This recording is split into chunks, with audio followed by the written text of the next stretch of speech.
So we'll move to our next session. It's a technical talk session. So this is 20 minutes per speaker, and please control your time. And I will probably remind you if you're close to your time, and including Q&A. So our first speaker is Dr. Slominski from Department of Dermatology at UAB. He will talk about the recent advances in vitamin D signaling, new opportunities for computational biology. So probably you can share your screen now. Yeah, I have shared the screen. Do you see the screen? Not yet. So you need to click the button. There's a bottom. There's green share screen button. And yeah, then... I have done this. Okay, let's see. Do you see it? Yes, yeah, I can see it. Now you see it, and I have to put probably for presentation. Okay. Let's see. Do you see? Yes, I can see it. Okay, so I have to move this.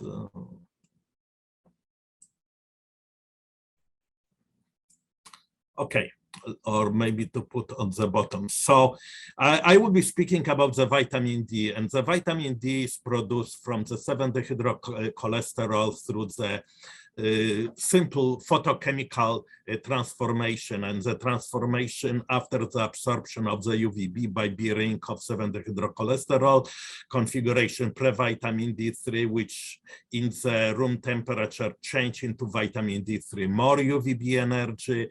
There is a further isomerization with production of lomisterol and production of the tachysterol. So these are different compounds. I'm not sure how to move this. How to move this? Just click the arrow is fine. The down arrow, or click the. Okay. Okay. Yeah. So then this is the slide which really I've obtained from Michael Holick, who is a guru in this vitamin D field. So again, production, this is the skin, UVB, production of vitamin D, which is entering the circulation. Vitamin D is also delivered through the food, through the alimentary tract, transport to the circulation, and then is going to the liver. In the liver is hydroxylated in position 25, again entering circulation. This is a classical dogma. Then entering the kidney, in kidney C1 alpha hydroxylation. So we have 125 dihydroxy vitamin D3, which by dogma was considered as the only one form of the active form of vitamin D3, enter again the circulation, going to the target organs and interact with the vitamin D receptors. So dogma, another was only one of vitamin D receptors. And we broken this dogma by discovery of novel pathways of vitamin D activating pathways. So we have revised the traditional we have revised traditional role of CYP11A1, the rate-limiting enzyme of steroidogenesis, which is expressed in addition to adrenals, gonads, and placenta, is also in the skin, and it metabolizes 7-dehydrocholesterol, vitamin D3 and D2, and lumisterol, with intermediates being biologically active or circulating in the serum. So we performed several experiments, and we detected many of different compounds, many of these compounds in the human serum and human epidermis. So several biochemical chemical analysis allowed us to really lay down the following pathways. So CYP11A1 is acting on vitamin D, is hydroxylating in different positions. Different positions are by number, so there are different carbons on which it is hydroxylated, and we know OH or 2OH, so 2 carbon, 2 hydroxyl, 20, 22, for example, position. But the main product is 20-hydroxy, which is further also hydroxylated by CYP11A1 to other hydroxy derivatives or by other enzymes to produce at least 15 new vitamin D hydroxy derivatives, which have a different position of hydroxy group on the side chain or D ring. This is in the skin is sometimes even more complex because 7-dehydrocholesterol, which is precursor, is also substrate for CYP11A1, producing 22 or 20 hydroxy or dihydroxy, or be cleaved side chain to produce 7-dehydropregnenolone. And these compounds, under the UVB, they change configuration into the vitamin D or lumisterol compounds, or vitamin D-like compounds with short side chain, giving even much larger number of the compounds that can be produced in the body, whole new metabolome from lumisterol and vitamin D and tachysterol also. So, in conclusion, dogma that vitamin D is solely activated through 25 and 1-alpha hydroxylation is invalidated by our discovery of novel pathways of vitamin D metabolism by CYP11A1 with multiple hydroxy form, and the same is for the vitamin D2. Okay, these pathways operate in vivo.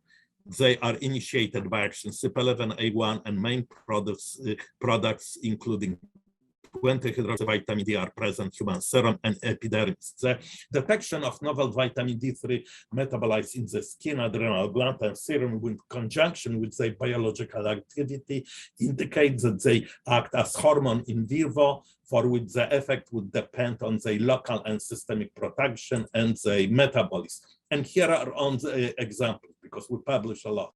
So induction of cell-differentiated flow cytometry, immunocytochemistry, involucre. Then action on some regulatory pathways, NF-kappa beta pathway, important in inflammatory responses. So 20-hydroxy vitamin D3 is downregulating NF-kappa activity, and this is the mechanism which we have proposed previously. So we are at the stage of preclinical testing of anti-cancer activity of different calcinic analogs. So what was done in vitro test, proliferation, colony formation, soft agar, any other anti-tumor test.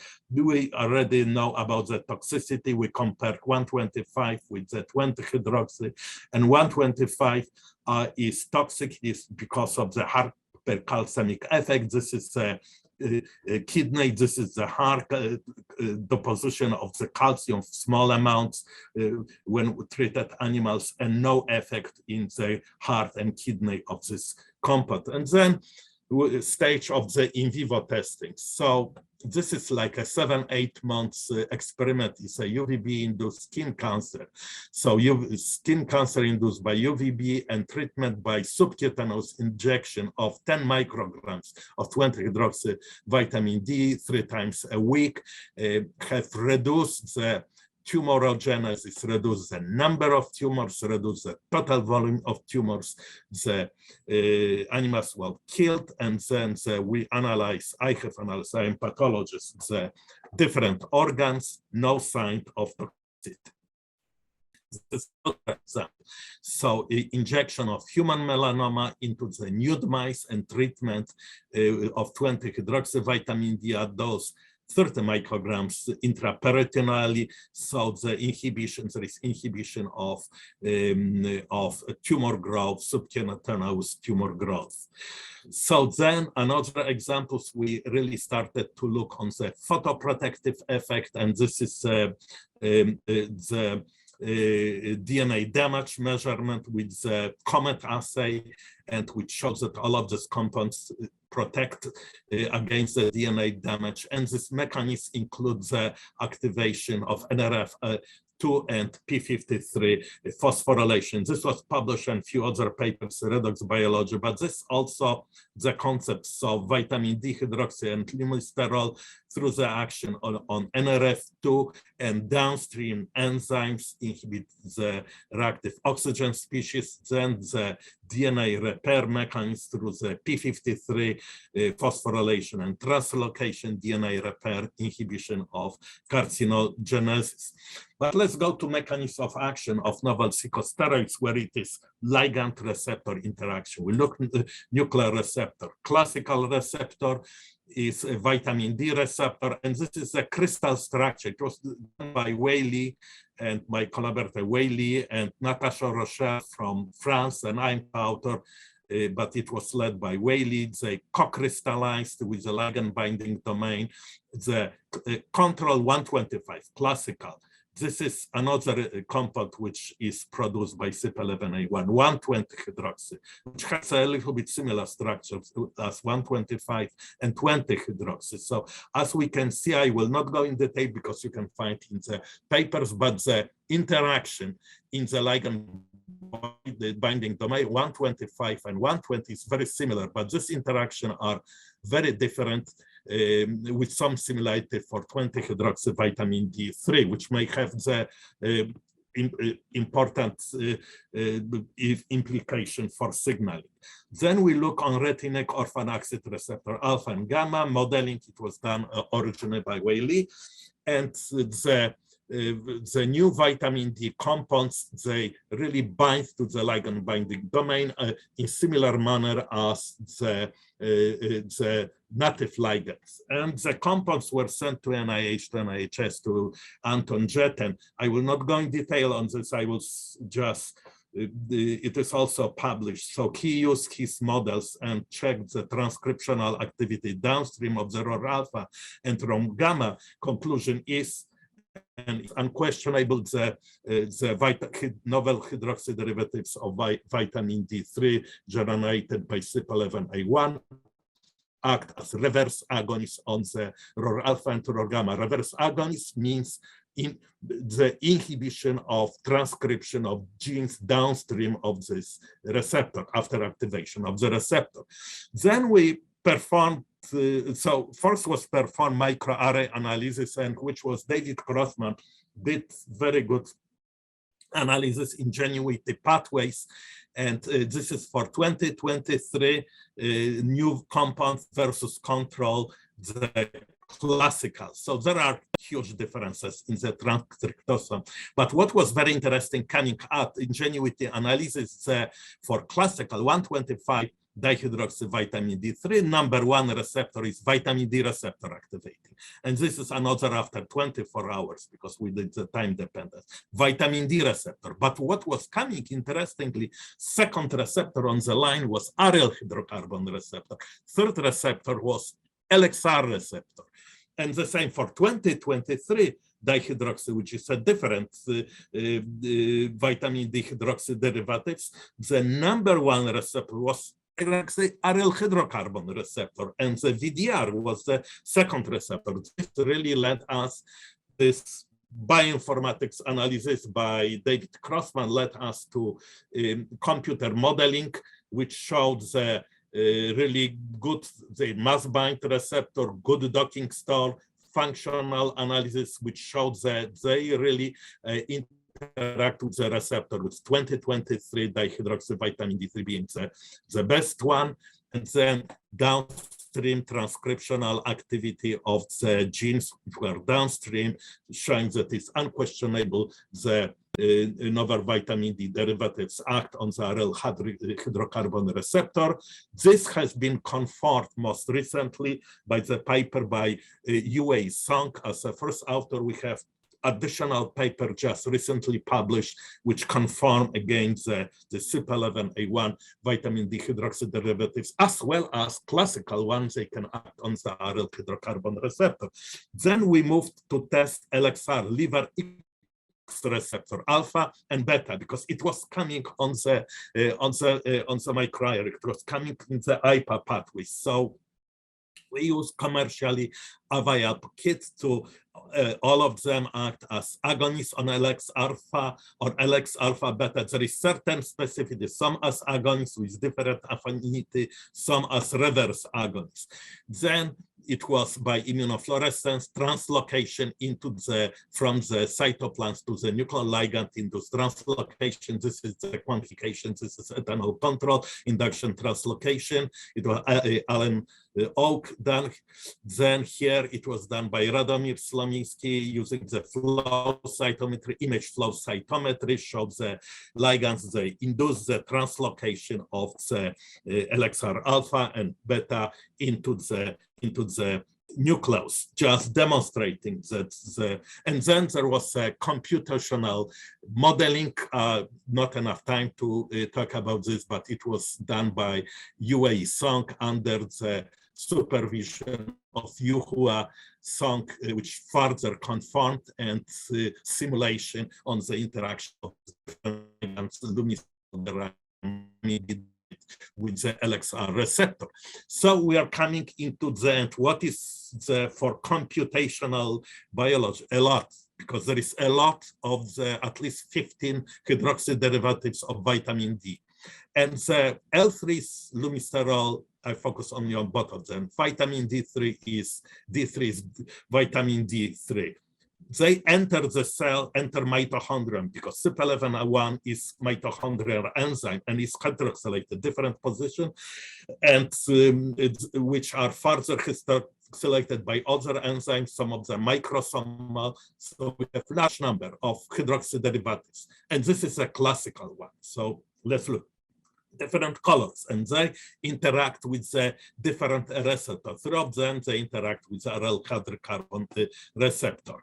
They can interact with the retinic orphan acid receptor alpha and gamma, and to carry the transcriptional activity. Some of them, like vitamin D and 125, they interact with the genomic binding site of vitamin D receptor, because vitamin D receptor has two sites, non-genomic and genomic binding site, complex with RXR, regulation, and phenotypic activities. Then there is a binding, and unfortunately not vitamin D, but 125 and lumisterol hydroxy derivative, they can bind to non-genomic binding site, and which are membrane bond transmissions. This is a whole concept of the nuclear receptor acting on the membrane and signal transduction regulation of function, or perhaps even interaction with RXR, but this is under the question mark, and transcriptional activities. So, and then we have here what we have discovered, the new LXR receptor as two of them. So we have several molecules, several receptors, different phenotypic effects.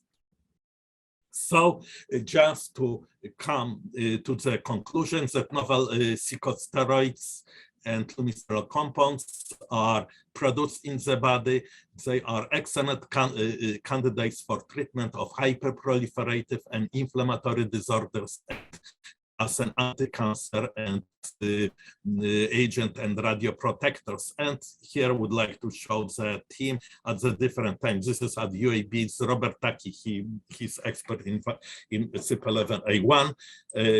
So students, and here is the team which was at University of Tennessee working, and then acknowledgement, the group of the people who really were interact. In red are all of the people who are working on this exciting project with multiple implications. So in my laboratory, Chander, Atar, Jack Chen started working with us on the bioinformatic part, UA Song, Yuhua Song, and these are the different NIH grants, VA grants, which really have supported and are supporting this project. So I will stop here and we'll wait for the question. If there are questions, depending on the question, I have few additional slides to show. Thank you, Dr. Slominski. Any questions from the audience? So we're just on time. A very quick question. I'm totally out of this scope and not in this field, so it's a naive question. So the vitamin D, I noticed that there's a huge change in terms of gene expression, right, profiles, and so do you know it target, like if there's some epigenetic changes, is methylation, or how vitamin D works? Multiple. It is very pleiotropic effect that so far the dogma was one molecule, 125, one receptor, vitamin D receptor. But there are multiple effects, and sometimes there are contradictory biological effects, and it is known for decades. So it is very difficult and to explain how it is possible. The same molecules has the different activity and acting through the same receptor. And now we have explanation. There are many more molecules. You take the vitamin D, or it is produced in the skin through the sun, and it is depending whether it will access adrenal gland, depending on the enzymatic composition, you have different activation.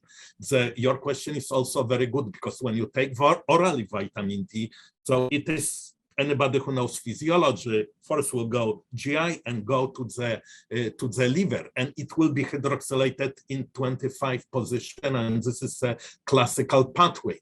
And 25 hydroxy, which I didn't say, it is not a substrate for CYP11A1. CYP11A1 acts only on the vitamin D3 and hydroxylate in the different positions. So it is the same structure, only the hydroxyl groups are on different position. And this addition of these hydroxyl groups to different position changed the specificity for the different receptors. Either it is VDR, either it is LXR, either it is AHR. And in fact, there are other transcriptional regulators which are being detected. I have sent recently half a milligram for 5 compounds to Anton Jeter, to NIH, because they have the so-called screening for nuclear receptors, like for 50 nuclear receptors at once. And it is coming unbelievable, because small change in one hydroxy group change the specificity. So this is an open, completely open area. And we know that thousands of genes are really regulated by vitamin D, but it's vitamin D downstream metabolites of vitamin D with different receptors at different body sites. Okay, got you. Thank you. Thank you so much, Dr. Slominski. So we are running out of time. So our next speaker is Dr. Claudia Carvalho. So our close friend. So great to see you here, Claudia. So you probably can start to share your screen. Thank you, Zenchen. Let me see. And Claudia is an assistant investigator of the Pacific Northwest Research Institute. She's also affiliated to Washington University in Seattle, if I recall. Yeah. Yes. It's your time. Thank you. Thank you, Zenchen. Thank you so much for the invitation to share our work here. So my lab, as Zenchen said, my lab just started actually 1.5 years ago in Seattle. So we are hiring, if somebody is interested in studying rare diseases and structural variation in rare diseases, please contact me.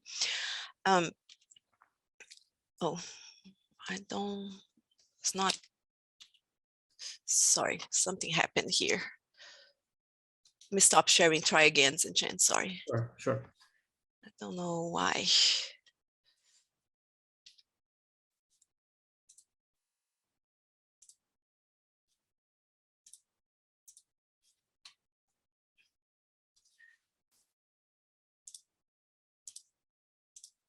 Can you see it? Yeah, Let's see. Let's see if, I don't know why it's not passing. I'm not sure.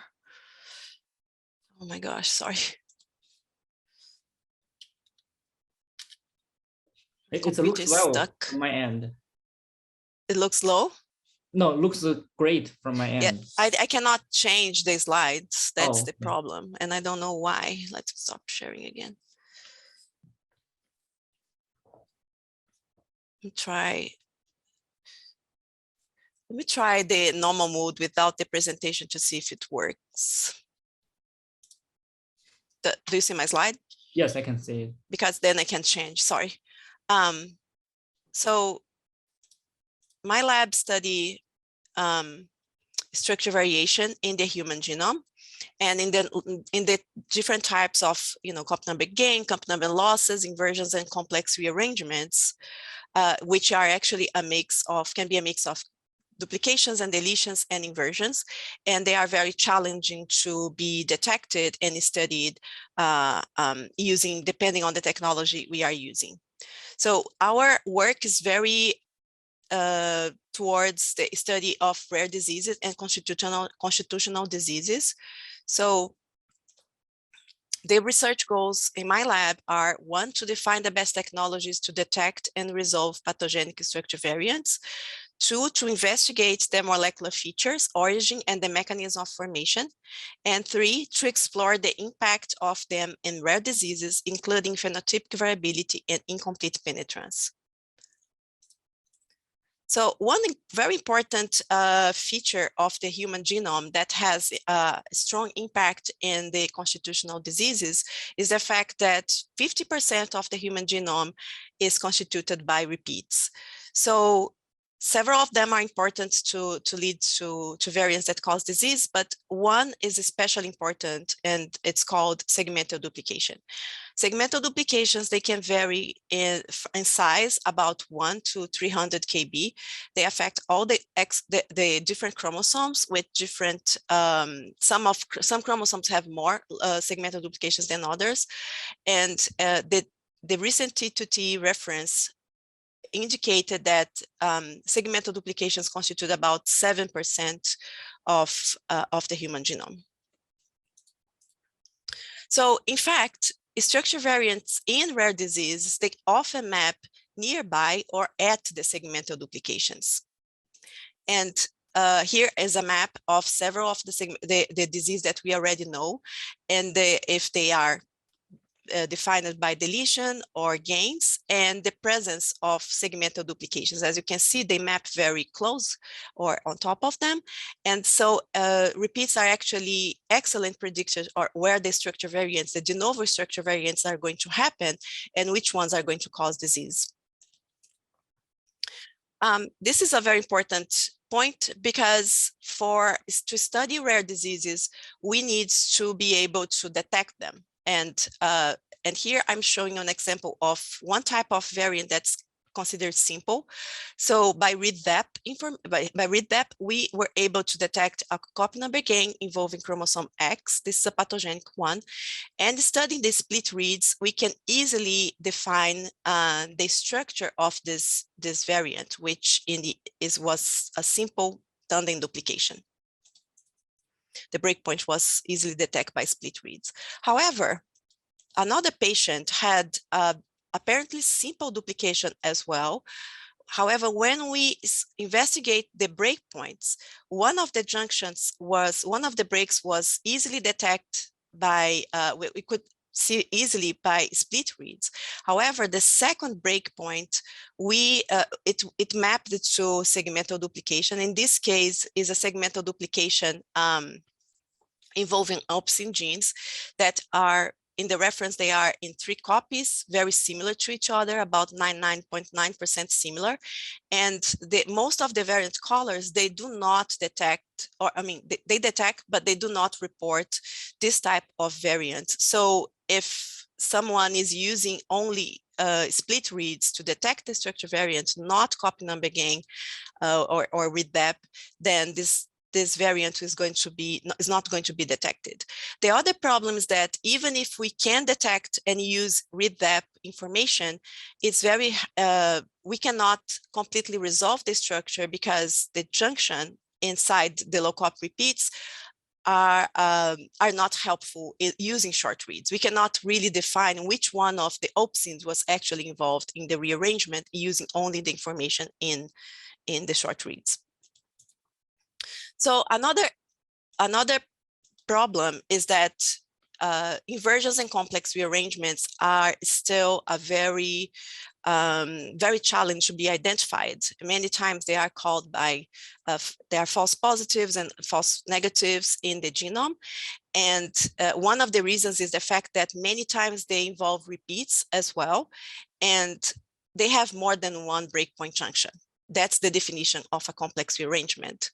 So 2 types of complex rearrangement that we see very often in rare diseases is the triplications that are flanked by duplications, and the duplications that are interspaced and separated by a region of copy number. So both of these types of structure variants, they actually have 2 breakpoint junctions that are in cis. So for someone to be able to detect them and like without knowing the read-dep, without knowing the CGH, for example, as I'm seeing here, you should be able to detect both of the junctions in cis at the same time. So here is an example of the problem that we see with this type of complex rearrangements. For example, for the inverted triplication shown in this array, one of the junctions maps to unique regions, and the split reads can easily detect and resolve. However, the second junction maps to inverted repeats or segmental duplications that are in inverted orientation, and the short reads do not see them at all. So our hypothesis is that using long reads and optical mapping in these types of patients, we will be able to detect and will be able to resolve pathogenic structure variants that have multiple breakpoints in cis. To study and to study our hypothesis and to test it, we are enrolling patients with a syndrome called MACP2 duplication syndrome, which is an X-linked neurodevelopmental disorder that is caused by copy number gains of the MACP2 CpG binding protein 2. This is a protein that is a transcriptional regulator that is essential for the normal function of the central nervous system, affects mainly boys, and accounts for 1 or 2% of all cases of X-linked intellectual disability. Why we decided to study these patients is because it was already shown that complex rearrangements contribute to about 20 to 30% of the patients with this disease.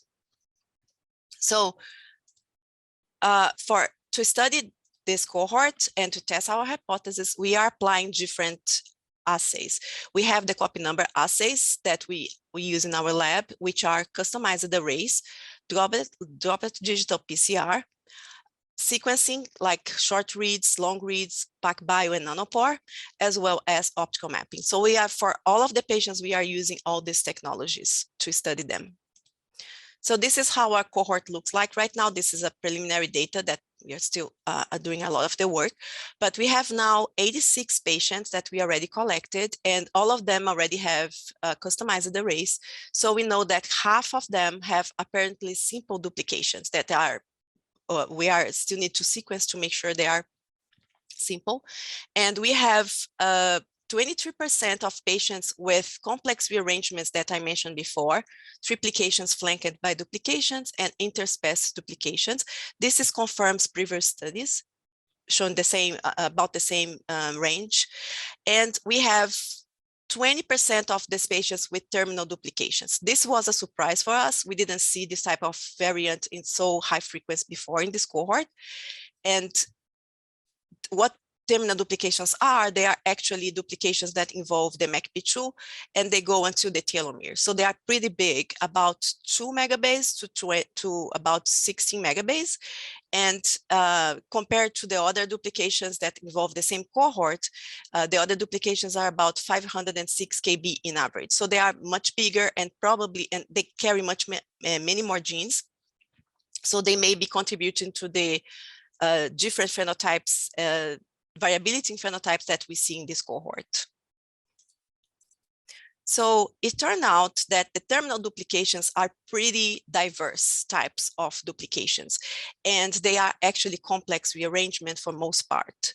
So one type of terminal dupes that we see in this cohort are recombinant X chromosomes, which constitute 30% of the cohort. And the recombinant chromosome that actually are constituted by the duplications involving MACP2 and the deletion involving the XP region. The unbalanced translocations are 53% of all the terminal dupes that we have, and they actually involve duplication in the XQ region and the deletion of another chromosome. So for the simple types of terminal duplication, still complex, but simple in the sense that they are easily to resolve, short reads were very easily, could detect the duplications and the deletions in the same chromosome, and we could detect the junctions by split reads. Optical mapping was used as an orthogonal methodology and shown the fusion inside chromosome X and the junction between XP and XQ, and the structure was resolved as expected. For some of the unbalanced translocations, we also could resolve by using all these methodologies, both short reads, read depth, and the split reads, and the optical mapping showed the translocation between X and Y, and we could easily resolve this case as well. However, for 50% of the terminal duplications, we could not resolve so straightforward, and not all the technologies helped. For instance, in these two cases here, the terminal duplications were mediated by the segmental duplications.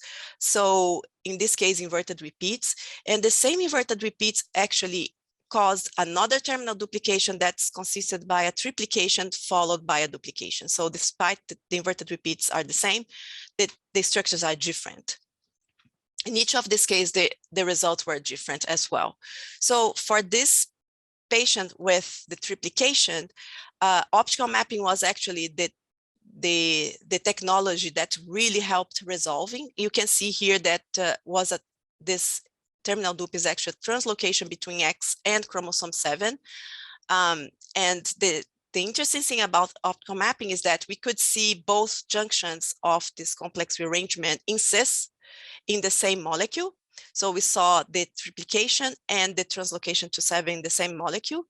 And using this information, we actually went to the short reads and the long reads, and the only one that really could show the junction in terms of nucleotides was nanopore. But we had to use the optical mapping to actually find the junction in IgV. So the other case that also had the breakpoint mapping to the inverted repeat is this BAB 12077.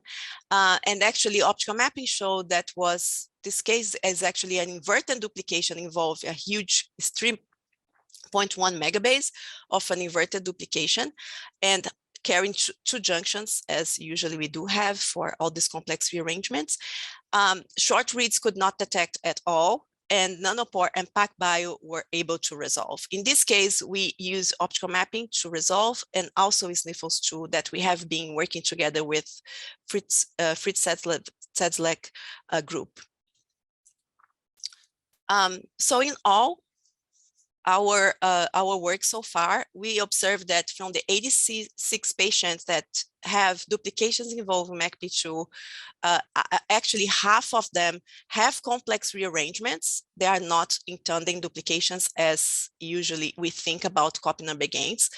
And we had to use multiple technologies to be able to resolve all these complex rearrangements and to see how they structure for every individual patient.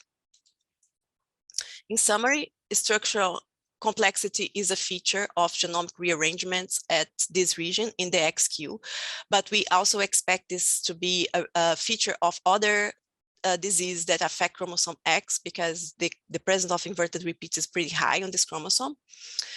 Molecular characterization revealed that complex genomic rearrangements occur in almost half of this cohort. Inversions often accompany these complexities, and the inverted repeats stimulate or mediate formation of complex rearrangement. We also observed that combining technologies is very important for studying structure variation in constitutional diseases and to discover and detect and resolve complex genomic structure. With that, I would like to first say sorry for the problem with the slides. And thank you, my patients and families, my institute, and my lab, Mira, Michelle, and Kelly, who has been doing great work here, Chris and Howie, who have been working from Baylor together with us very closely, Davu, who is the neurologist working with us, and Fritz Zedzlek and team, who has been working also to help developing some of the tools that we are using in this project. Thank you. Thank you, Claudia. This is awesome, as always. Great job. So any questions from the audience? So I don't know the optical mapping approach is so powerful. I was thinking the resolution is limited. So what's the evolution? What's the resolution for the optical mapping in the it's not base resolution, right? It's based on some enzymes and so it's quite large scale, if I recall. Yes, yes. So the good thing about optical mapping is that there is like the molecules can be pretty big. So we have some cases that we have like 500 kb, sometimes 800 kb. And the good thing is that we don't get nucleotide information in terms of like the what's really going on with that junction per se. But the good thing is that we can see the junctions in cis. So these cases are all like de novo, right? Most of them are de novo, or they're super ultra rare. So usually you don't know, is this an alteration in the reference or the parent that has already this alteration in another chromosome? So it's important to see that the multiple junctions that we see there are in the same molecule. So you are right, the resolution is not super high. It's about one label per 7 kb more or less. But if we use the information of the optical mapping together with the short reads or the long reads, we get a very powerful tool to find the junctions. Because as I showed, some of the inverted repeats or the segmental duplications, even long reads like nanopore cannot. They cross, but we cannot distinguish them inside. So because of the similarity is so big, but because of the size of the long reads, sorry, the optical mapping, we can see the junctions there. Even we don't know the precise junction, but we see they happening there. Gotcha. Another question is, is still targeted sequencing like the Beck et al. The Stell papers that we worked previously, or it's the whole genome sequencing for the long reads? This is all whole genome sequencing. All whole genome sequencing. Okay. We have PacBio and nanopore all for all whole genome. Okay. It's expensive, right? If a whole genome instead of yes. The probe is expensive, right? If I recall. Yes, yes. So PacBio is the most expensive of all of those, but the price has been decreasing with time. Nanopore is about 2 times short reads. Yeah, so it's still some, expensive, but to resolve this type of alterations, I think we have to learn first and then make an automatic way, right? In the future, that's the goal.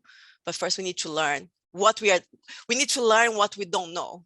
Sure. That's the goal. Awesome. Thank you so much. You. So our next speaker is Dr. Leng Han from Texas A&M. He's an associate professor, and he will talk about big data for precision oncology. So Leng, it's your time.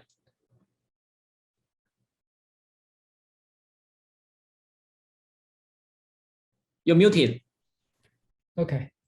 Yeah, can you hear me now? Yeah, can hear. Yeah. Thank you so much for the invitation, and it's really a pleasure to meet many old friends and new friends. So today I'm talking about this harnessing big data for precision oncology. So basically, there's a lot of different big data resources. For example, we summarize here in a recent perspective in Nature Review Clinical Oncology. Basically, the first one is the clinical studies, like those clinical trials, which we can do a meta-analysis to identify some of the targets, make some clinical decisions. And then the second one is the real-world data. Is is kind of like health record. So basically, these provide another dimension for the data resources. The last piece is what we are quite familiar with, the omics data. For example, the TCGA data resources, the cancer genome ATTIS data resources. They have like more than 10,000 patient samples. Each of the samples, they have a different kind of clinical information and all kinds of omics data like DNA sequencing, RNA sequencing, DNA methylation, etc. So basically, for each of this kind of data resources, they have their advantages and disadvantages. For example, the clinical data they obtain in a very controlled clinical settings, so they can directly relate to the clinical settings. However, that many of the key patient level information, such as the sex, treatment history, are kind of not published. It's very difficult to obtain all the related information.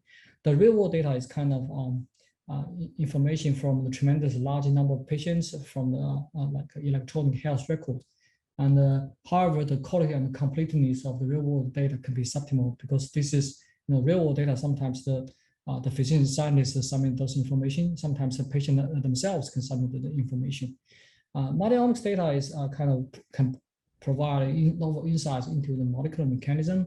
But at least in the past several years, most of the large consortium, they do not include those clinical information, especially for the treatment information. That's very rare, especially immunotherapy for those. But I think in recent years, this pattern has been improved a lot. So there's a lot of large-scale cohort with the immunotherapy treatment for this kind of omics data. So today I'm mainly focused on this kind of immunotherapy. We know that the anti-PD-1, anti-CTLA-4 immunotherapy has kind of revolutionized the cancer treatment. Many of the patients benefit a lot from the immunotherapy. However, you know that as long as the treatment, they always have some toxicities, right? So basically, this is a kind of balance between the efficacy and the toxicity. In the past several years, our groups kind of focus on both sides of the immunotherapy. For example, we focus on how to improve the efficacy, how to predict better biomarkers for efficacy. On the other hand, we also did a lot of analysis for the toxicity, try to understand what is going on for the so-called immune-related adverse events.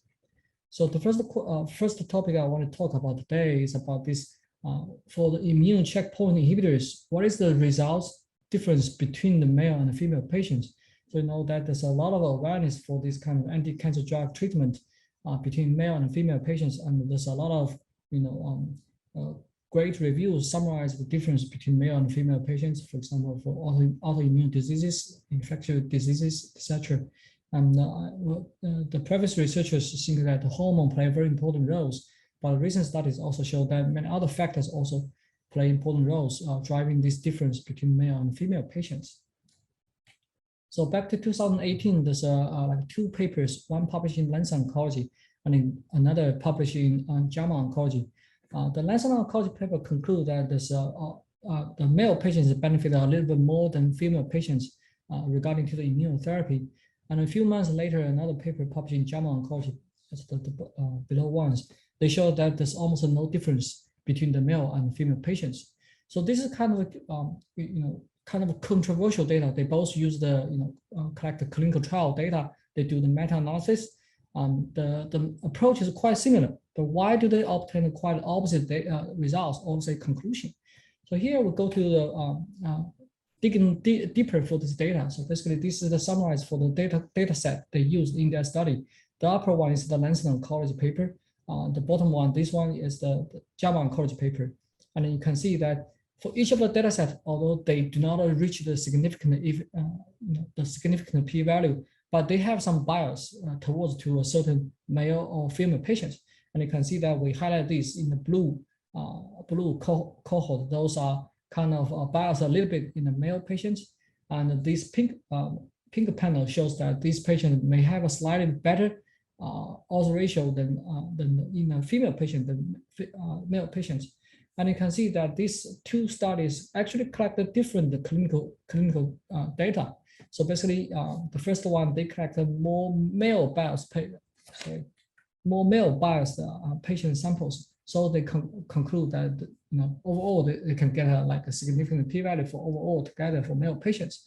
However, the JAMA Oncology paper collected some more female biased patient cohort, so they can conclude that there's almost no difference between the male and female patients. So here we think that that of course they have their own criteria to select the samples, select the patient cohort, but we think that the omics data will help a lot try to understand what's going on between the male and female patients. So here basically we use a very rigorous statistical analysis called the propensity score, try to control the confounding factors between the male and female patients. For example, the smoking history, the age, the race, and the state, etc. We compare all those known potential biomarkers for immunotherapy. For example, the tumor mutation burden, the neoantigen, the TCR, BCR, checkpoint, immune cell abundance, and copy number variation, etc. And here you can see that on the y-axis is different cancer types. On x-axis is a very key, the potential key biomarkers for immunotherapy. you can see that the lung cancer has quite a higher level of these features in the female patients, plotted in the red. And while those like melanoma and kidney cancer, they have more biased female pattern, that they have a higher level in the female. So you can see that for those meta-analysis, that several years ago, the majority of the clinical trials are coming from either lung cancer or the melanoma. And here you can see that these two cancer types actually show very opposite pattern for the omics data. So you can imagine that if you pull these two different cancer types together, the conclusion may not be robust or say reliable. Okay.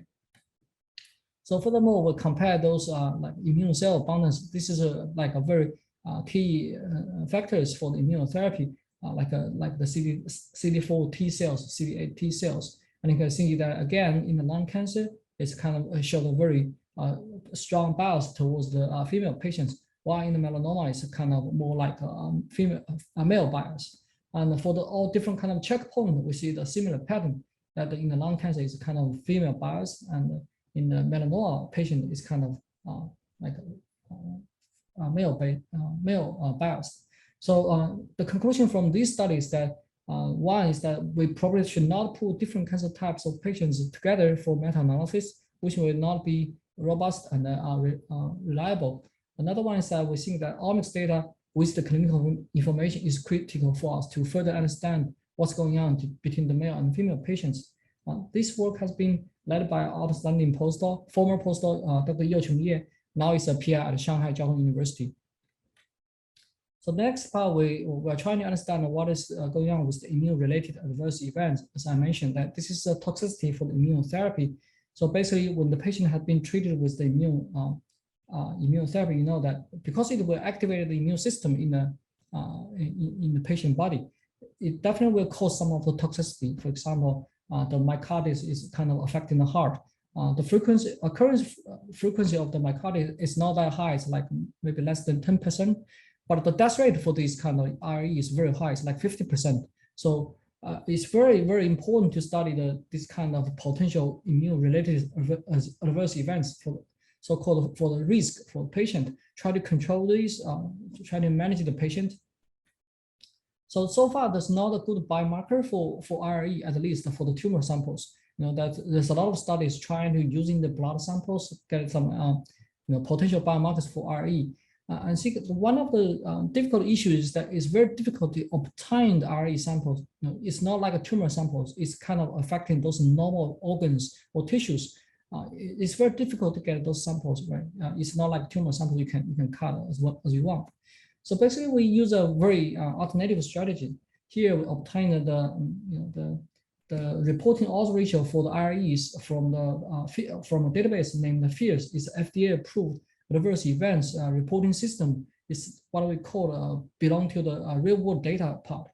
So in this database, in this data portal, there are more than 50,000 adverse events recorded and covered more than 18,000 patients, spanning over 26 cancer types. You can see that this is a large number of patients recorded here. It's much larger than any of the individual patient cohort.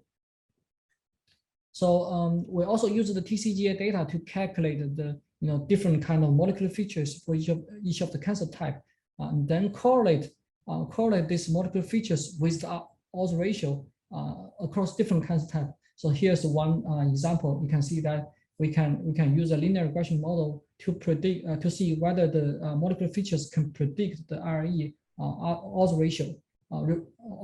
So basically, you can see that this is a good prediction. Like RS is good. It's almost about 0.75. So this is just the known biomarkers for immune system. So we try to expand this to a global pattern. For example, we screen every pairs of genes, and we can see that there's we screen 2 genes has showed high prediction power. This LCP1 and ADPGK, the prediction power can be as high as 0.91. And we also get some samples like with the RE or without RE. This is again, the sample is very difficult to get. So we obtain 28 samples together, 14 patients with the RE, 14 patients without RE. And you can see that we use the antibody staining definitely show that the LCP1 and ADPGK show high expression in the patients with the RE. We then build an AUC prediction model to see that whether these two genes can predict the IRE occurrence. So basically, we think this because these two genes kind of involved in T cell activations kind of makes sense because once the T cell has been activated, you will very more likely to attack the normal tissues to cause this kind of IRE. So this paper has been published in Nature Communications.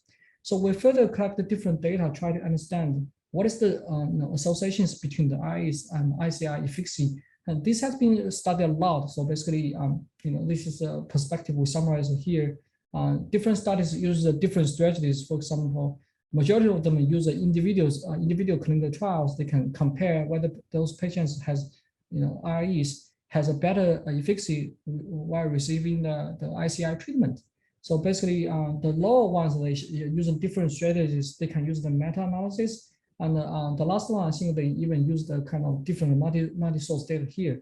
So, based on different data source, they can have different conclusions, suggesting that there's necessary to further study what's going on between the IRE and ICI efficacy. Similar to this, we also summarize the associations between the IREs and the demographic factors. For example, when we compare young patient and old patient, we can see that there's some difference for the REs for certain type of REs. And also when we compare male and female patients, we can also see quite difference. For some of the studies, they show that there's a female bias. For some of the studies, they show there's a male bias. And also this is also rely on what kind of immune-related adverse events we're talking about. So this is still ongoing directions, and there's a need for a lot of effort to try to understand what's going on for this kind of what kind of key factors will affect the IRE. So this is the IRE work mainly led by Dr. Yin Jin. Now he's also PI at Shanghai Jiaotong University, and the review paper is also led by both of them. Jing Wen just joined my lab a few months ago. She contributed a lot for this review paper. So other than the immunotherapy part, our group also interested in different kind of innovative therapeutic approaches. For example, in the past several years, we using large-scale molecular data as well as those functional screening data, drug screening data, try to understand the clonal therapy. For example, is there if we can find a better treatment time point to treat the patients, which can get a better response. Like hypoxia target therapy, we try to understand whether we can utilize the hypoxia status to achieve a better treatment efficacy for the patients. And many other studies published in the past several years. And other than these, we are also trying to identify novel therapeutic targets. One of the major focus from my lab is that we try to focus on one is a non-coding RNA, the other is a post-transcription regulation.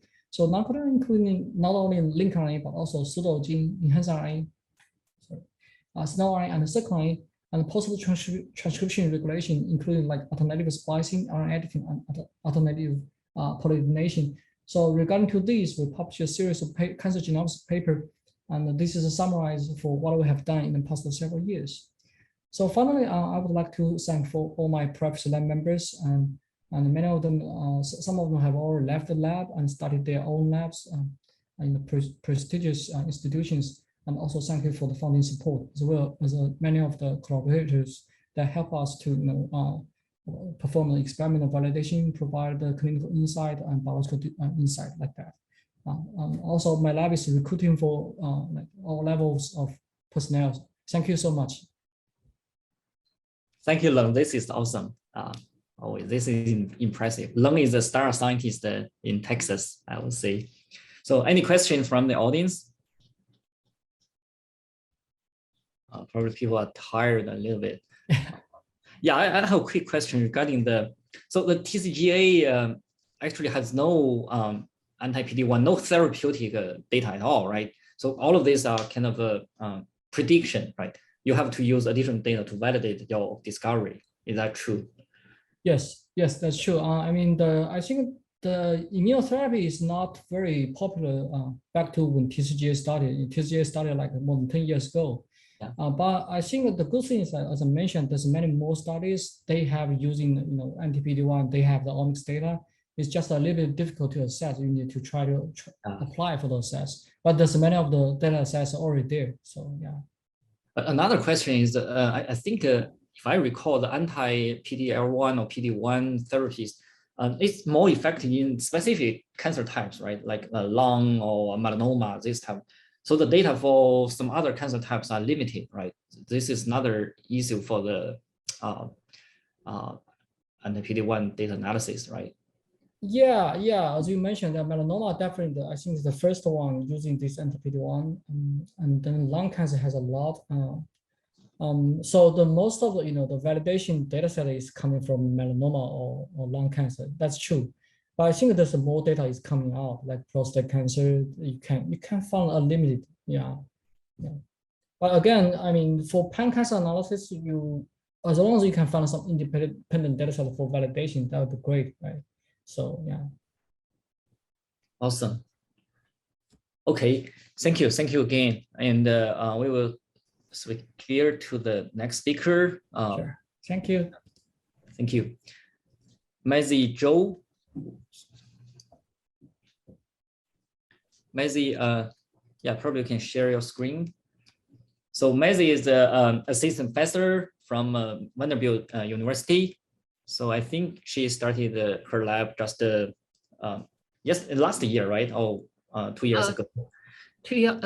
2020, around the pandemic.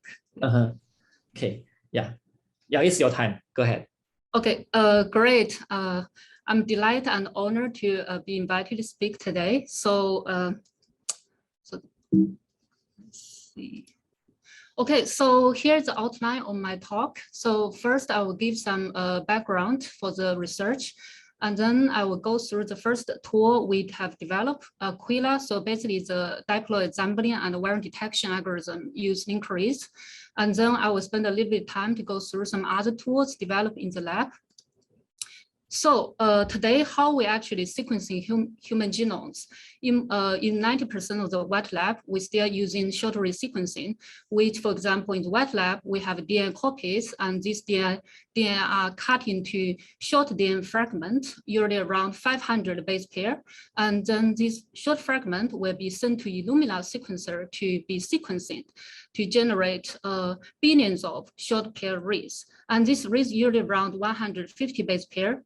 So users can use some alignment based algorithm to align those reads against a human reference to detect variations. So here's a screenshot visualization from after we align the reads against the human reference, how we actually detect variation. So for example, here is our human reference, and here is at this position, we can see here the reference allele is G, and we see a lot of reads show A here. So A is the alternate allele, and here reference allele is A, and we see a lot of reads show G here. So G is the alternate allele. So today, we have discovered several types of variants in human genomes. For example, they classify to small variants or structural variants.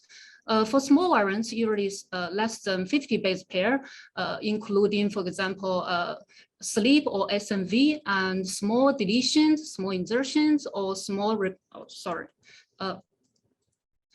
repeat variations. And for large variation, usually larger or equal than 50 base pair, we call them structural variants. But compared to the reference genome, we know we have duplications, deletions, inversions, and translocations. And duplication and deletion are often called copy number variation, CNV. So these are widely studied in cancer genomes.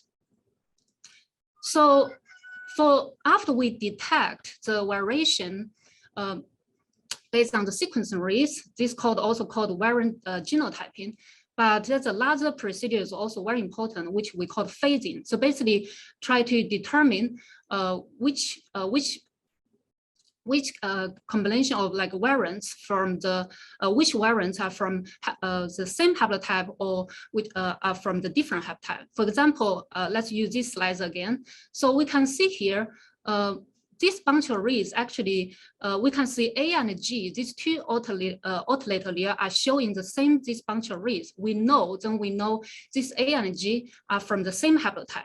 But you could think about in the real scenario, this G could be really far away from A. Then if we use short reads, it's actually hard to know this AG from the same haplotype or from different haplotype.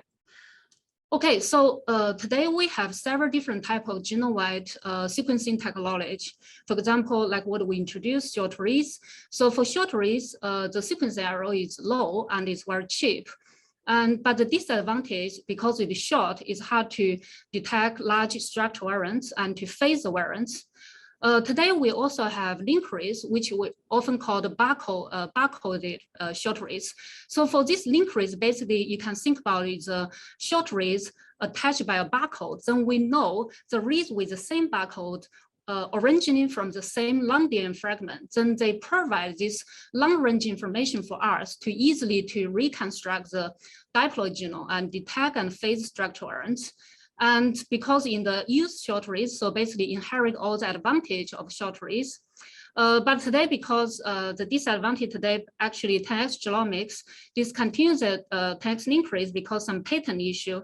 But still, today we still have like China BGI and universal sequencing companies still provide these promising link reads we can use.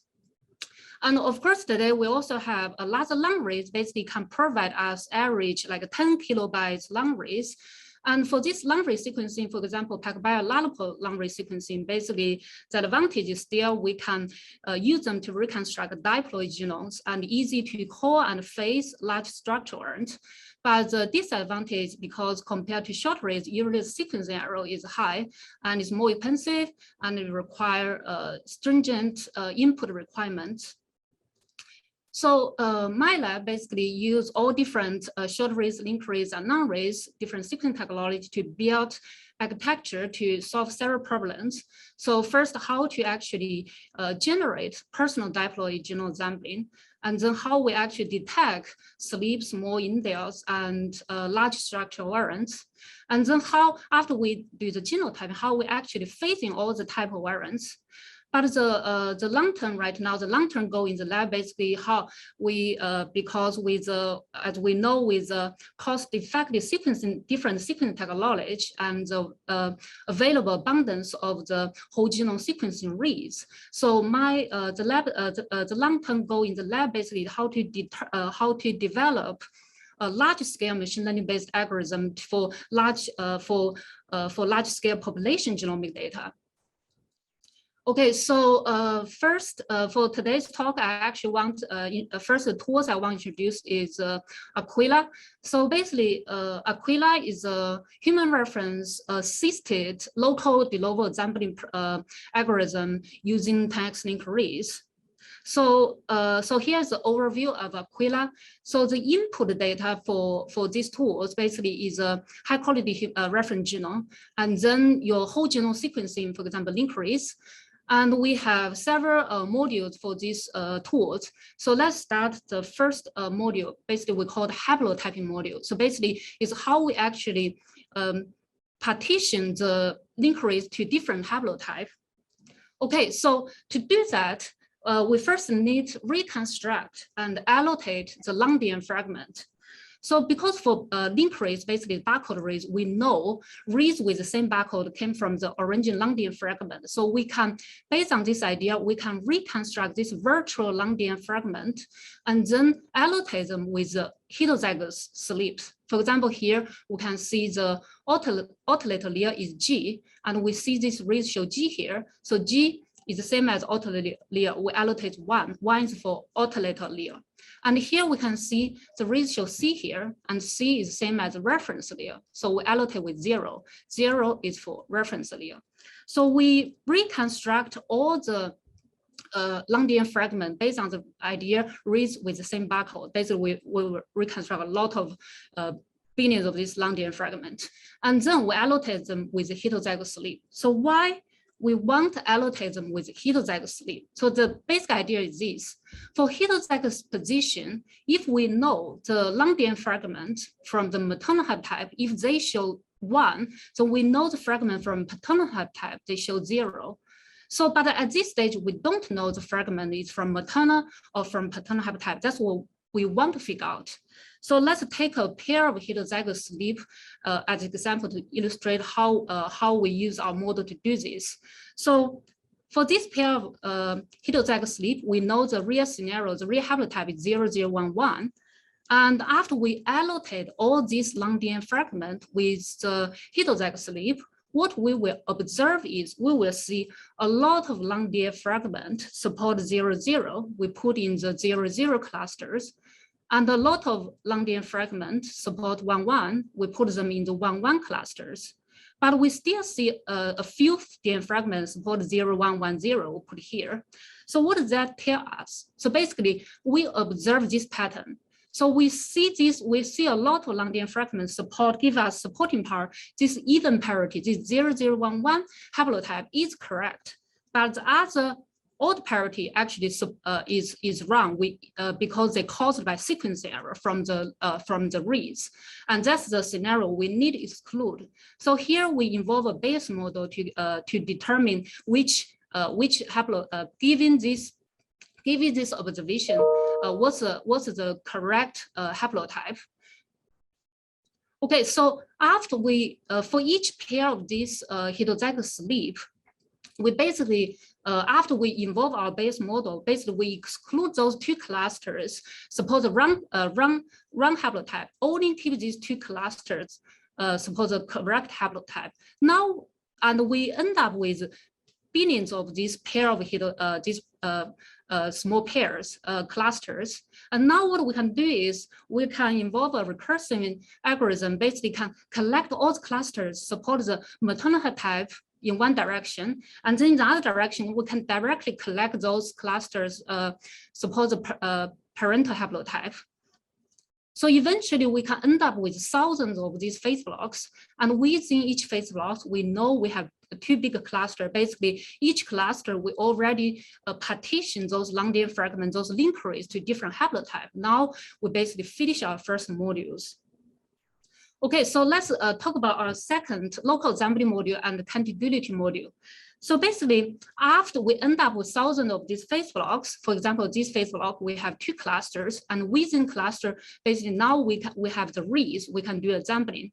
But because at this time, after we have all these phase blocks, the maximum phase block with this link reads maximum can reach 100 megabytes. That's around like a chromosome size. So we don't want to assemble all those reads in one big chunks. What we do is we involve this local sampling strategy. So basically the idea is for each phase blocks now, we can involve a high confidence boundary point. We can cut each phase block to small chunks. So this is a user free parameter. So for example, can cut to 100 kilobase chunks. Now for this phase block around 400 kilobase, we end up with 8 small chunks. For 4 small chunks for each haplotype. Now, what we can do is we can take a small chunk of these reads. Now we can perform a de novo sampling to assemble those reads together to achieve the full-length contiguous sequence, which we called actually mini contiguous sequence, mini contigs. For example, here now we achieve these mini contigs in these small chunks independently for each haplotype. Now, because based on this high confidence boundary point, we can actually calculate now together in the contiguity module to achieve our final full-length contiguity sequence, the contigs which we called. So let's go to the last module, variation module. So now because, not like the alignment algorithm, now because we assemble the reads together and achieve our full-length contigs, now we can just do a simple pairwise alignment from the contigs against the human reference to detect the genome-wide variation. And because our sampling is already haplo resolved sampling, so we actually can phase in all the variations. Okay, so in the paper we did a lot of benchmarks, compare a lot of use a lot of different libraries, sequencing libraries, and compare different tools.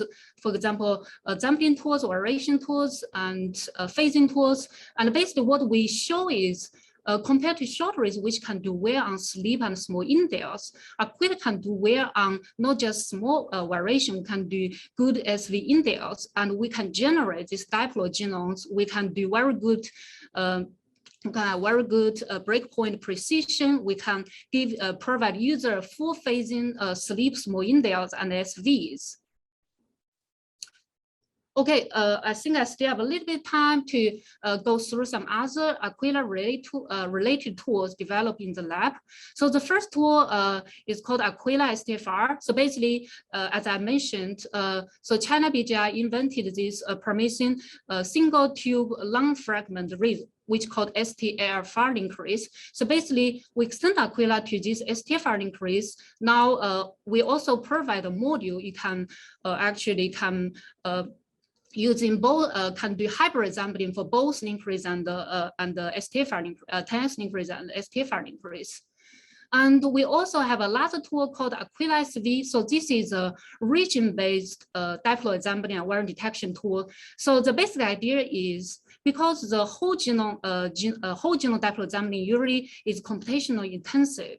So when researchers usually, if they're only interested in some target region and maybe they want to do some population studies, then we provide the tool which you can do region-based, target region-based diploid sampling, and you can use this sampling to cause a variant detection, and it's much efficient for population studies. And so another tool we introduce here is Aquila Deep Filter. So because no matter what the variant detection tools from short reads or from linked reads like Aquila, or other tools from other variant code from short read, we often have some false positives. So how to actually not sacrifice the sensitivity of the variants call, but still increase our precision, basically decrease all, basically just remove all those false positive calls. We introduce this example deep learning framework, basically can refine the large deletions in both in both short reads and linked reads. Okay, so the last tools I actually want to introduce is actually I talk about the long-term goal in the lab. Basically, because we have a available abundance of whole genome sequencing data, population scale data. So how to actually detect the large structural variant? How to design a efficient, like a precise, better SV caller from population data. So this is actually first tool we propose. So here, the basic idea is instead of usually we rely on alignment-based algorithm call the individual independently and then merge the SV breakpoint through some hard threshold, which we often have bias. So here we use diploid sampling. For example, here we use in this study we use 30 individual hybrid sampling from linked reads, and each person basically we have this diploid sampling, and we involve this multi-sequence alignment, and we also involve some ape sequencing, for example, chimpanzee, orangutan, and macaque sequencing. We can better, and then we can actually rely on this alignment-based algorithm, multi-sequence alignment-based algorithm basically can better to detect the SV based on the population from the global view with the population data. Okay, so here I want to introduce some of my collaboration. So my lab basically is computation lab, so we develop algorithm, but I have some interest in neurology disease, for example, autism. I have some collaboration from Vanderbilt Medical School, for example, Jim. And my lab also interested in some neuroscience studies. We use deep learning, for example, recurrent neural network to model the brain activity, which we have some collaboration with Christos. And so my lab also develops, except the whole genome sequencing data, and we also develop algorithm, for example, how to detect CMV from single cell RNA-seq, single cell DNA-seq, or right now, since 2020, we have this spatial transcriptomic data. We're also interested in design algorithm in this kind of single cell data. And another topic we are interested in is how to actually using cancer image data to design some deep learning method to do classification. Okay, thanks. Thank you, Maisie. This is great. Thank you so much. Any questions from the audience? So Maisie, a quick question regarding the 10x genomics de novo assembly work. So compared to the, I think it's long ranger, right, or some older version of the pipeline. So the N50 or the phasing blocks that you can achieve is compared to theirs is better, or it's better, and the switch error is much lower. Yes, much lower. Okay. So could that algorithm be used like in a single cell setting? I think in the transcript level, if I don't know, but it's not a allele specific. Probably not. You mean those apply to the single cell data? You mean? Yeah, the single cell 10x genomics. Yeah. Actually, that's actually a good question. I actually recently was reading some other a good paper from Nature Method, which they using this. They use the phasing algorithm to better detect the CMV from single cell data, which I think is promising if we can involve some phasing information. Yeah. Another gossip question: why the tools starting with the Aquila? Oh, yeah. So actually, that's a very good question. I think that why I feel everybody use kind of like relate to the star. I think sky this kind of like a tool. A lot of tools called like. So I was thinking, Aquila kind of like it's like my Yeah, it's always headache for us to name the tools. That's a good idea. Okay. Anyway, thank you so much. Thank you. So I would like to introduce our last speaker, Dr. Xu Wang from Auburn University. He will talk about single cell transcriptomes of analyzing circular tumor cells. So it's your time, Xu. Thanks, Sir Chen. I'll jump right in. So the non-small cell lung cancer is the most abundant form of lung cancer, and at later stage, metastases are often occurring, and brain is a major target. Over 50% of metastases in CLC are in the brain. So the lung adenocarcinoma leptomeningeal metastasis is a common form affecting 5% of the lung cancer patients, and they often have poor disease outcomes. The CSF, or cerebral spinal fluid cytology, is the gold standard for diagnosis, and MRI was used to locate the solid tumor in the brain.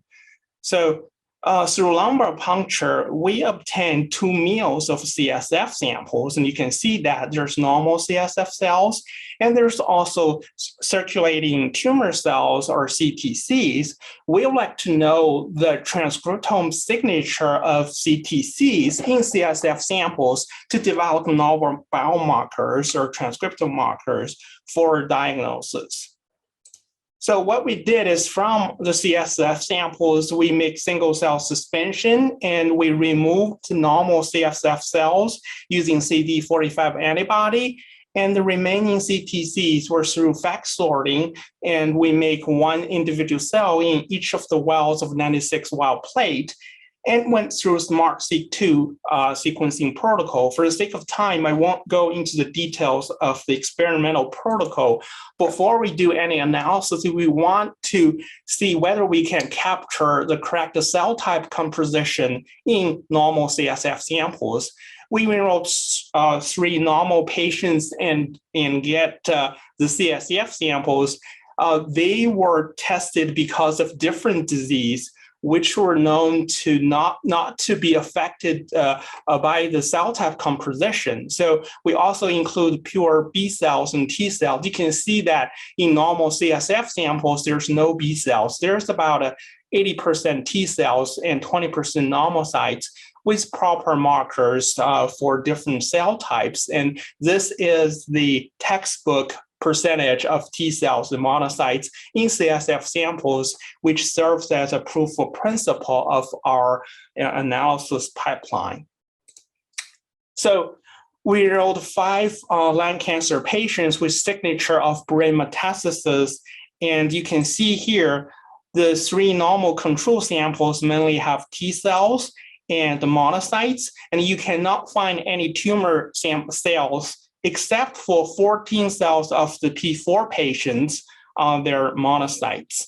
So the tumor CTCs from individual patients form different clusters, suggesting heterogeneity among different patients.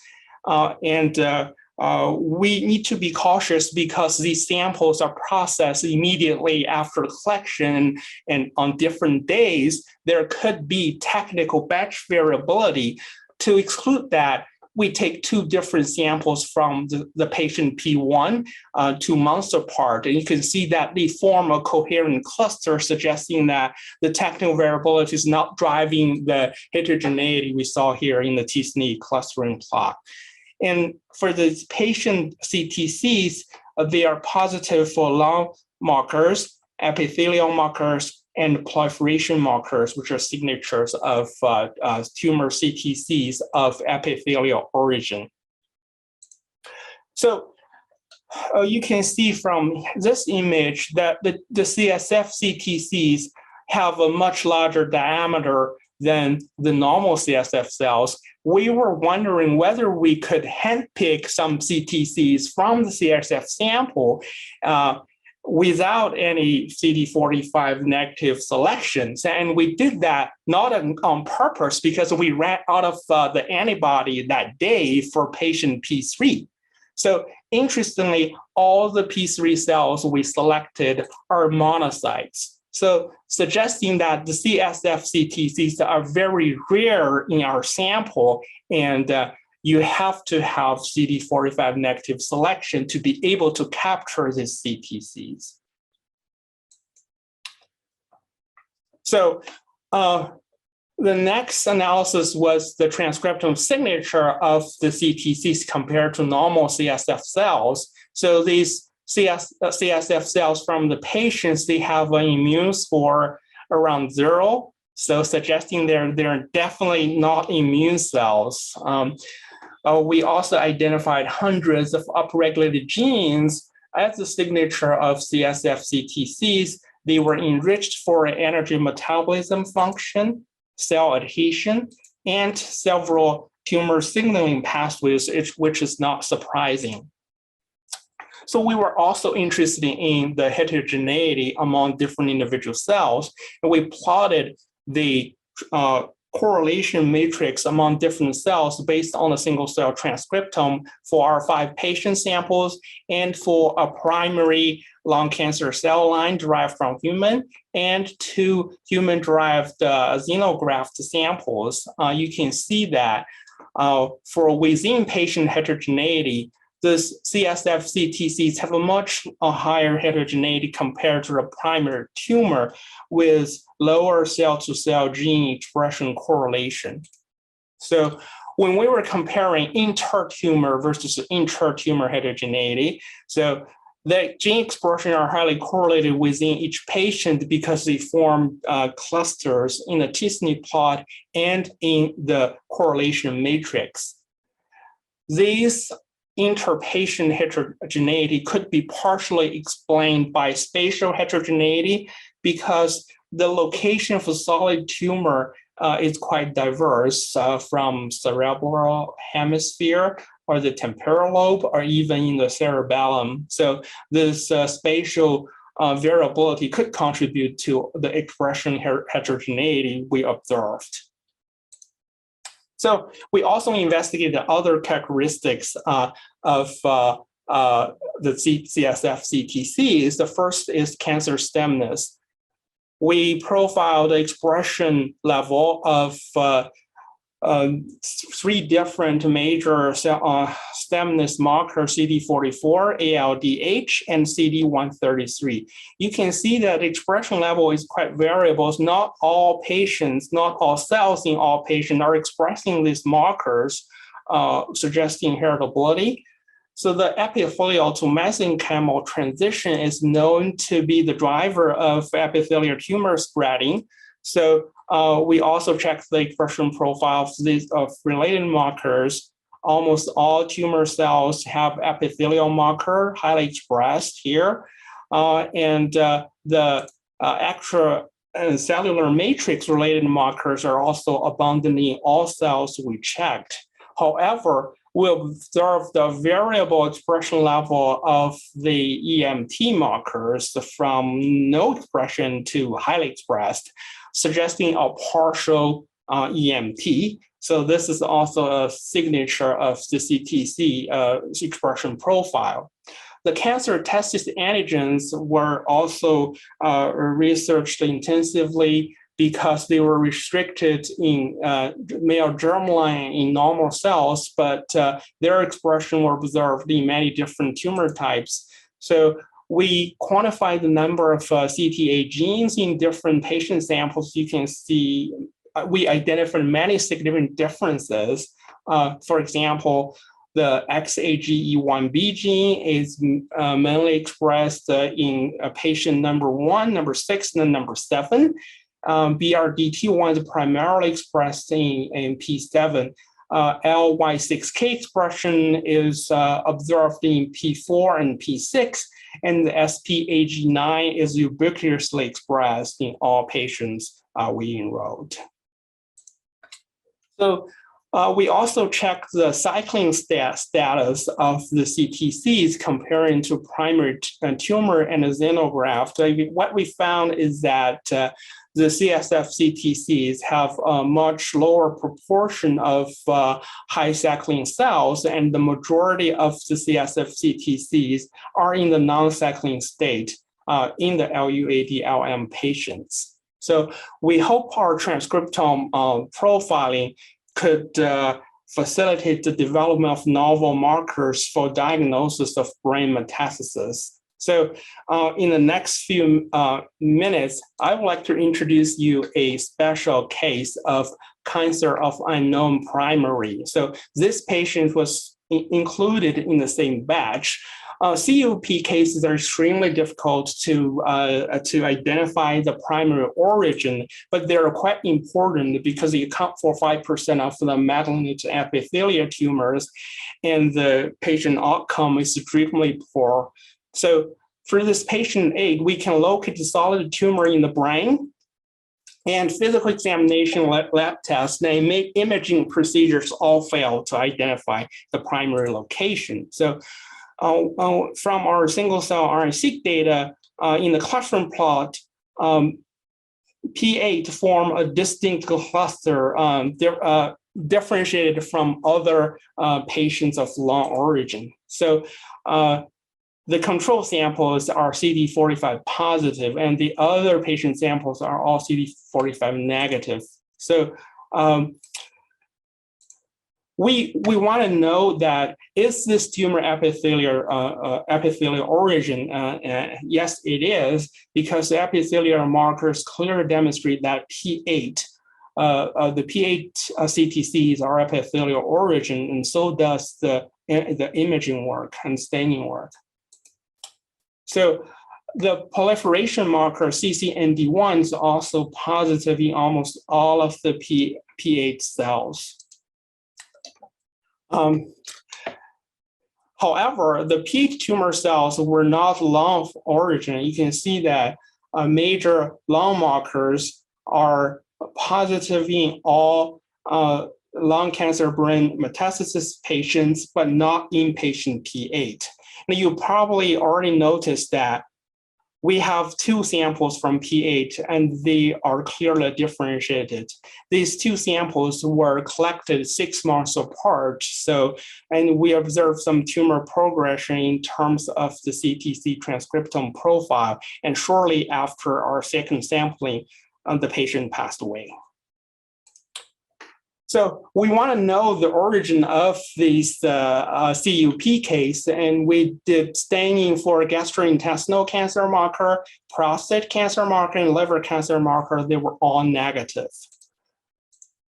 And in order to elucidate the origin, we compared the gene expression profile of the lung cancer, lung origin CTCs and P8. And we identified a bunch of differentially expressed genes or significantly upregulated genes in P8. For example, PIP, ANKRD38, and SPINK8. So what are they? PIP and ANKRD38 are almost restricted in P8 with extremely high expression. They were known to be markers of prostate, breast, sweat, and salivary cancer. And we already know that it's not prostate cancer, it's not testis cancer. And the choices are breast cancer or salivary gland cancer. And we did a Cochrane gland staining and we got some positive results. So, however, we also checked histology from the salivary gland. So if it were salivary cancer, gland cancer, it's not the typical form of that cancer. So interestingly, we find high expression of this SCGB2A2 gene in 7 CTCs among hundreds of cells. And this is one of the power of single-cell RNA-seq. You will not be able to capture that in bulk RNA-seq. So this gene is a carcinoma marker for breast origin. So we suspect this cancer could have breast origin. So this was not tested because the patient is a male. So because the patient spouse refused autopsy, and we were never able to confirm the primary origin, but hopefully the single-cell RNA-seq could give us some hint about the origin of the CUP case. So this project is in collaboration with Dr. Zhang and Dr. Guan from Tongji University and Huashan Hospital in Shanghai. And the data analysis was done by a very talented graduate student in my lab. And I would like to thank all members of my lab and a few funding agents. Because we're in a vet school and this is what we really do. So now I'm ready for questions. Thank you. Thank you, Xu. This is awesome. Fantastic work. So I will chime in for a quick question. You're working on the lung or some breast cancer metastasis, the brain metastasis, right? So yes. I will sequence all of the sites. This is actual the circular DNA, right? Circular RNA. And have you sequenced the primary site and the brain tumor and all of these sites, or just the circular RNA sites? We tried. So we have the former genomics data of more than 500 loci, but we want to get RNA-seq from the primary tumor, which is a lung cancer. So bear in mind, they are stage 4 lung cancer patients. So we try to aspirate the cells from the primary site, but the library construction was not good. So the answer is we tried, but we don't have that sample right now.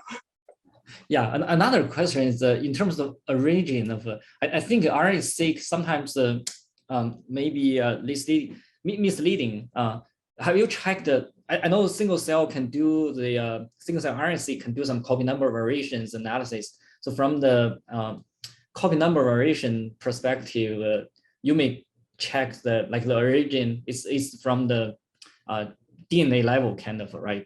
That's maybe more straightforward for the evolution of these tumor cells. Have you checked the copy number variations and some other mutations? We didn't, but that's a great suggestion. So also the DNA methylome could be very informative for the origin as well. So because we're working with human patients, it's so ideally we want to get samples from different body locations, but that's almost impossible. And we also want to move to some animal model to check this. But this is a great suggestion. I think Nick Naven has some papers or some, and there's a method paper I thought is widely used. You probably can check out a little bit. So another naive question regarding the circulating cells, probably that's not easy to address. So the circulated tumor cells, so the brain blood barrier and BBB, that's not easy at all, right? It's a naive question. I don't know if the tumor cells within the brain and circulating out are different or yeah. So it's a great question whether the CTCs are different from the solid tumor in the brain. So that's a great question. So currently we're not 100% sure whether it's coming from the primary or lung origin. So it's definitely lung origin, but we don't know whether it's closer to the solid brain tumor or the primary lung tumor, and that's the next step. Yeah. And also, I think I don't know if you have done that or probably compare with some brain metastatic data, like bulk data or some TCGA. TCGA probably doesn't contain these data sets, but some other data sets for like you identify some markers and if they are they can be cross-validated from other studies, something like that. Yeah, absolutely. So we check with single RNA-seq data from in the public domain from primary human lung cancer. So, but the brain tumor single-cell RNA-seq data is very limited. Yeah, absolutely. Okay. That's great. Thank you. And thank you for all the speakers' contribution. That's really awesome.